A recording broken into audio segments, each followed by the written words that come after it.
Hey everyone, welcome back to Mixing with the Geek. Today we're gonna make Paul McCartney's signature cocktail, the Maccarita. This is his take on a classic margarita, and I really like the inclusion of this orange citrus here. Now he uses clementines, but today we're gonna be using like a mandarin tangerine hybrid.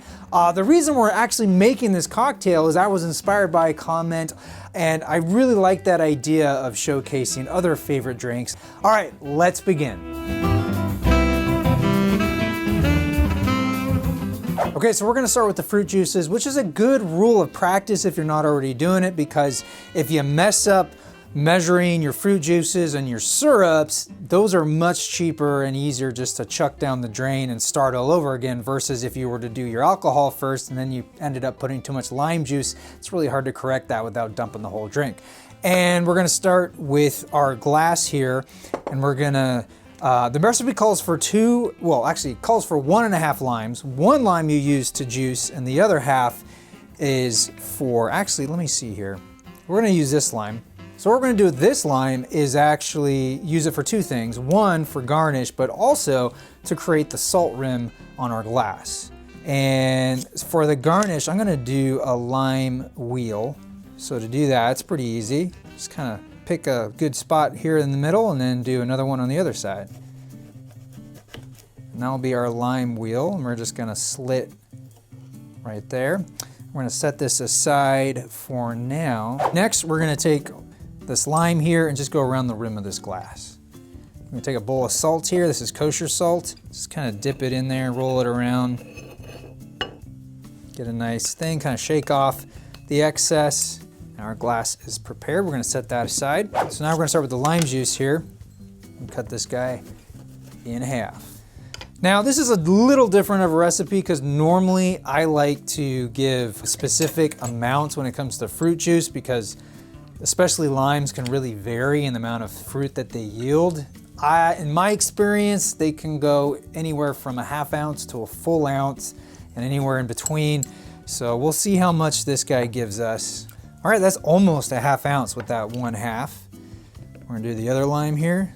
And you don't wanna over squeeze these, because then you end up actually expressing a lot more of the skin oil and a lot of the more bitter elements of the lime. So it's almost a full ounce. We're gonna put that right into our mixing tin. And now we're gonna juice 2 of these mandarins. We're gonna call them clementines for the video. I'm gonna pick these 2. And we're gonna use my lemon squeezer here. And this one's gonna yield a lot more fruit. So let's just see how much we get out of this. Go 1/2 at a time here. These are pretty juicy. Now, one thing you could do is actually strain the pulp out, because this, as you notice, I'm allowing some pulp to get into my juice. Now for something like this, it's probably not as crucial because the recipe is sort of loose in terms of the amount of fruit, because sometimes you'll get like a big juice sac in there, and that can affect the amount of liquid you have in there in terms of the volume. But in that case, if for whatever reason you don't like pulp in your drink, you can always strain it right before you pour it in, and I'll show you what I mean by that as soon as I get this last half juiced. So we're looking at almost 1.5 ounces here. Yeah, it's almost 1.5 ounces.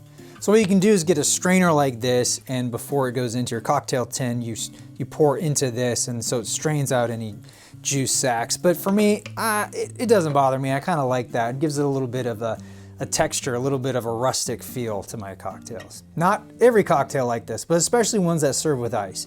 If it was like served up or neat, I would definitely strain my fruit juices. So next we're gonna do 2 ounces of orange liqueur, starting with 1 ounce of Grand Marnier here, followed by 1 ounce of Cointreau. And then we have 3 ounces of silver tequila. Your choice, just make sure it's 100% blue agave. There's 2. And then 1 more ounce here. Now we're gonna add some ice to our tin.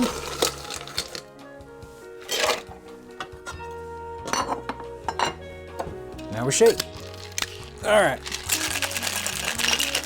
So we're gonna grab our prepared glass, add some ice to it. I'm gonna go ahead and just fill that sucker up.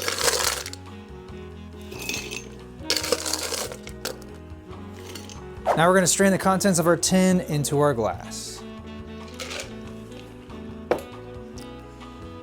Add our garnish and a straw.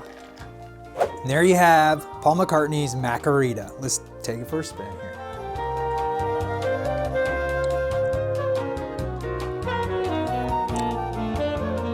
Ooh, okay. It's interesting. I made this last night and it was different.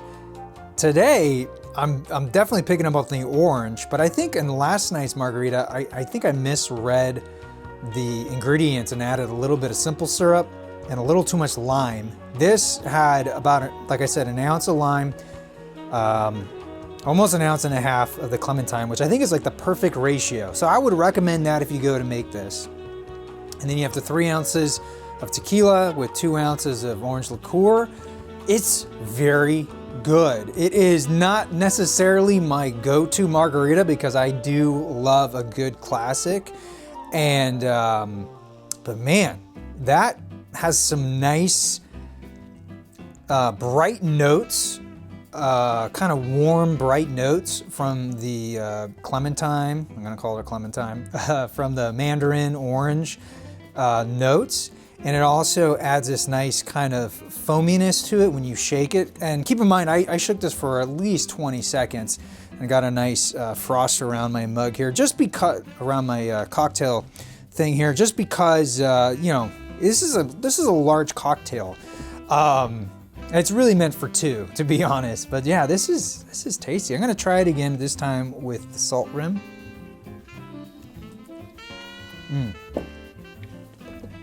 Yeah, that is good. Yeah, it's amazing how much the salt kind of adds to the flavor profile here. Yeah, McCartney, sir, Paul McCartney, you make a fantastic cocktail. Thank you so much for sharing this with the world. Man, what I wouldn't give to have a cocktail with him and just shoot the breeze here in the vinyl pad, but that is neither here nor there. I hope you enjoy making your own. Be sure to let me know what you think with a comment down below. Until then, please enjoy responsibly. I am your Vinyl Geek, and I'll catch you on the flip side.